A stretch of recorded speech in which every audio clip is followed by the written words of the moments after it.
ঢাকাবাসী এবং সাথে সারা বাংলাদেশের এবং ইভেন প্রবাসীদের বাংলা নববর্ষের শুভেচ্ছা। আশা করি আপনারা সবাই ভালো আছেন। প্রতি বছরের ন্যায় এবং এবছর আরও বাড়তি উৎসাহ উদ্দীপনা ও আনন্দ উচ্ছ্বাসের সাথে আগামী 14 এপ্রিল 2025 বাংলাদেশের মানুষের প্রাণের উৎসব পহেলা বৈশাখ উদযাপিত হবে। বাঙালি সংস্কৃতির টানে নববর্ষের উচ্ছ্বাসে ঢাকা নগরবাসী সমবেত হবে রমনা পার্কের শরদী উদ্যান, ঢাকা বিশ্ববিদ্যালয়, জাতীয় সংসদ ভবন, রবীন্দ্র সরোবর ও হাতিরঝিল এলাকার বিভিন্ন অনুষ্ঠান স্থলে।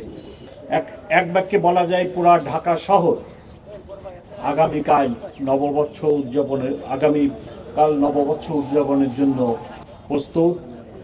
এবং এখানে যে সমস্ত এলাকার কথা বলছি এর বাইরেও সমগ্র ঢাকাতেই এই উৎসব পালিত হবে।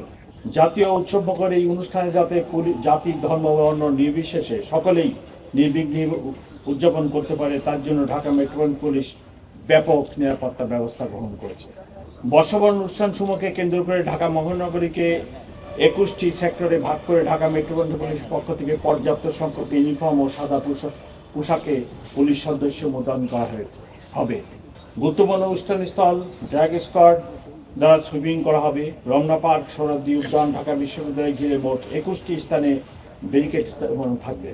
প্রতি অনুষ্ঠান স্থলের প্রবেশ গেটে আর্চওয়ে ও হ্যান্ড মেটাল ডিটেক্টর দিয়ে তল্লাশির ব্যবস্থা করা হবে। অনুষ্ঠানস্থল ও শোভাযাত্রার রুটসমূহ সিসি ক্যামেরা দ্বারা, স্টিল ক্যামেরা, ভিডিও ক্যামেরা ও ড্রোন ক্যামেরা দ্বারা সার্বক্ষণিক মনিটরিং করা হবে। অনুষ্ঠানস্থলের চারপাশে ও শোভাযাত্রার রুটে পর্যাপ্ত পরিমাণ পিকেট, ফুড, পেট্রোল ও লাইনিং ব্যবস্থা থাকবে। ডিবি, সিটিটিসি পর্যাপ্ত সোয়াট সংখ্যক পুলিশ সদস্যগণ সাদা পোশাকে মোতায়েন থাকবে। ইফটিজিং, ছিনতাই, অপরিষ্কার প্রতিরোধে সাদা পোশাকে পুলিশ দল মোতায়েন থাকবে। রমনা পার্ক শরদী উদ্যানের অভ্যন্তরে লস্ট অ্যান্ড ফাউন্ড সেন্টার স্থাপন করা হয়েছে, সেখানে মাইকিং ব্যবস্থা থাকবে। গোয়েন্দা নজরদারি বৃদ্ধি ও সাইবার পেট্রোল সহ নববর্ষ কেন্দ্রিক অপপ্রচার রোধে সামাজিক যোগাযোগ মাধ্যমে যে কোনো অপতর্কতা মনিটরিং করা হচ্ছে। সম্মানিত নগরবাসীগণ, আপনাদের নিরাপত্তার স্বার্থে তল্লাশি কাজে আইনশৃঙ্খলা বাহিনীর সদস্যদের সহায়তা কামনা করি। অনুষ্ঠানস্থলে কোনো প্রকার মুখোশ, ব্যাগ, ধারালো বস্তু ও ত্যায্য পদার্থ নিয়ে না আসার জন্য অনুরোধ করছি। নির্ধারিত সময়ের মধ্যে অনুষ্ঠান শেষ করতে হবে এবং অনুষ্ঠান স্থল ত্যাগ করতে হবে। কোনো ধরনের ফানুস, আতশবাজি ফোটানো যাবে না এবং শব্দ দূষণ হয় এরকম কোনো বাঁশি ব্যবহার করা যাবে না। বর্ষবরণকে কেন্দ্র করে কোনো বাণিজ্যিক পণ্যের বাজারজাত করা যাবে না, বিশেষ করে শোভাযাত্রায় এবং অন্যান্য যে সমস্ত প্রোগ্রাম আছে সেই সকল প্রোগ্রাম। রমনা বটপুলে ছায়ানটের অনুষ্ঠান সকালে শুরু হবে এবং তাদের দ্বারা নির্ধারিত সময়ে শেষ হবে। উক্ত অনুষ্ঠানে 3টি গেট দিয়ে কেবল প্রবেশ করা যাবে। অনুষ্ঠান থেকে কেবল বের হওয়ার জন্য 2টি গেট ব্যবহার করা যাবে।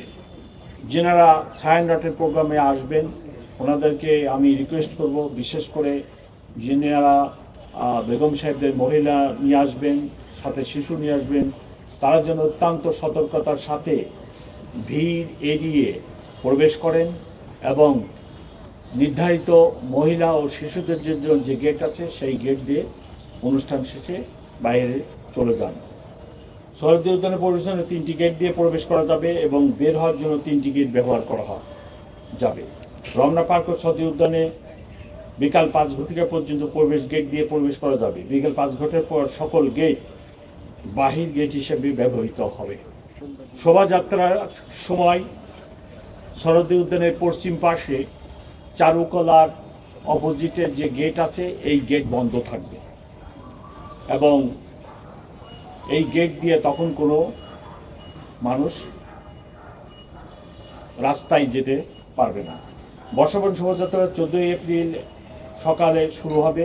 শোভাযাত্রাটি চারুকলা হতে শুরু হয়ে শাহবাগ মোড়, টিএসসি, শহীদ মিনার, দোয়েল চত্বর, বাংলা একাডেমি, টিএসসি হয়ে পুনরায় চারুকলায় গিয়ে শেষ হবে।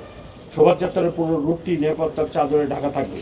পাশ থেকে বিকল্প পথে শোভাযাত্রায় প্রবেশ করা যাবে না। শোভাযাত্রায় যেনারা যোগদান করতে চান তাদের জন্য আমরা একটি ম্যাপ এবং রুট নির্ধারণ করে দিয়েছি।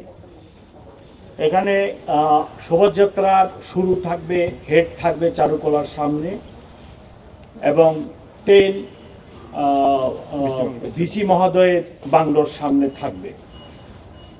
এখানে বিভিন্ন ধরনের আইটেম থাকবে, আপনারা জানেন প্রতি বছর যেটা হয়।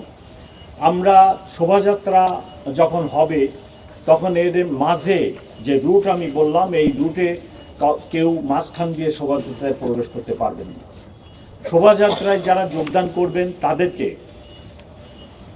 শাহবাগ মোড় থেকে অথবা এই ছায়ানটের প্রোগ্রাম শেষে যেনারা শোভাযাত্রায় যেতে চান তাহলে তাদেরকে এখান থেকে শাহবাগ মোড় হয়ে কাঁটাবন মসজিদ থেকে লেফট টার্ন করে নীলক্ষেত মোড় থেকে লেফট টার্ন করে বিচিমেদের বাংলোর সামনে যে শোভাযাত্রার ট্রেন থাকবে ওইখানে যোগদান করবেন। কেউ যদি ফার্মগেট থেকে আসেন তাহলে তাকে ফার্মগেট সোনারগাঁ ক্রসিংয়ে এসে ওখানে স্লাইড রাইট টার্ন করে হাতিরপুল হয়ে কাঁটাবন হয়ে একই রুটে ভিসি মহোদয়ের বাংলোর সামনে ট্রেনে যোগদান করবেন। কেউ যদি বাংলা মোটরের দিক থেকে আসে, বাংলা মোটর থেকে শাহবাগ মোড়ে আসবেন, এসে ওখানে রাইট টার্ন করে কাঁটাবন মসজিদে একই রুটে ওখানে যাবেন।